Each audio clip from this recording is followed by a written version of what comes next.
Hello and welcome to Otten Math. In this edition of Otten Math, we're going to handle a couple problems involved in graphing linear equations in two variables.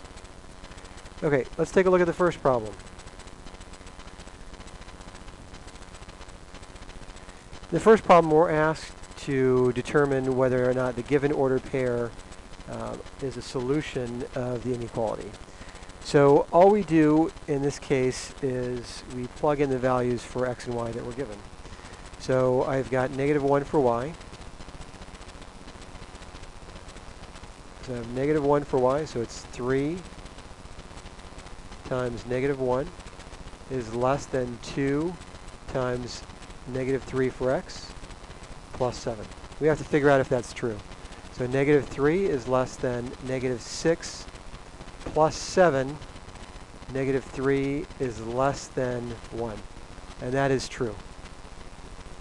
Okay, so we check the other ordered pair, and we have 3 times -5 is less than 2 times 8 plus 7. I have -15 is less than 16 plus 7.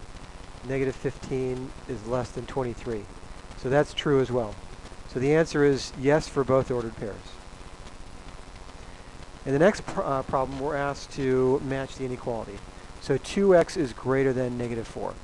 So remember, in this case, what we want to do is we want to rewrite the equation in slope-intercept form.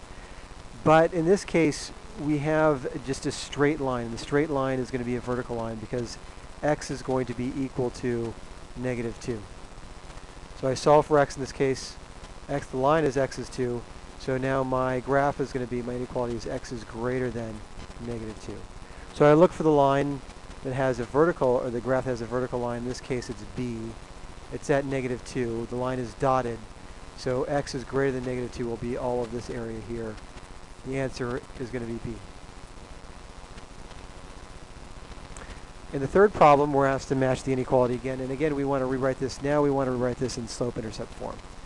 So I rewrite this as 3y is less than or equal to 5 minus 2x, or y is less than or equal to -2/3 x plus 5. So I know that my y-intercept is 5, so I look for 5 on the graph.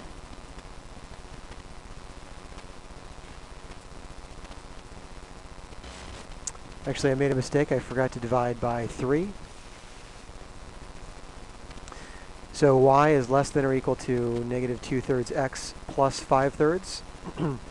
So I look for plus 5/3 in the graph. I can see that this represents 5/3. Here the graph crosses at 1. That my slope is negative, so it looks like I have my answer and my solution for f.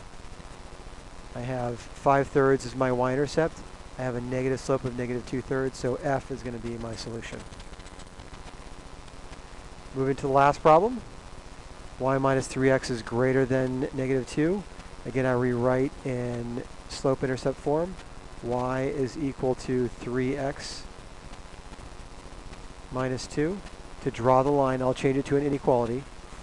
So my line is going to have a y-intercept of 2, and then it's also going to have, or -2, excuse me, and it's going to have a slope of positive 3x. So I look for the graph that has a positive slope. I have the y-intercept of -2, and the graph is going to be greater than, y is equal to -3x, greater than -3x minus 2. So it's going to be a dashed line. Now I can also test the point 0, 0 on my graph to figure out if that's true. So 0 is greater than -3 times 0 minus 2, or 0 is greater than -2, and that's true. So I know that the point 0, 0 in this case is going to represent part of the solution. I know that the shaded area is going to represent the solution. So the answer to this particular problem is going to be C.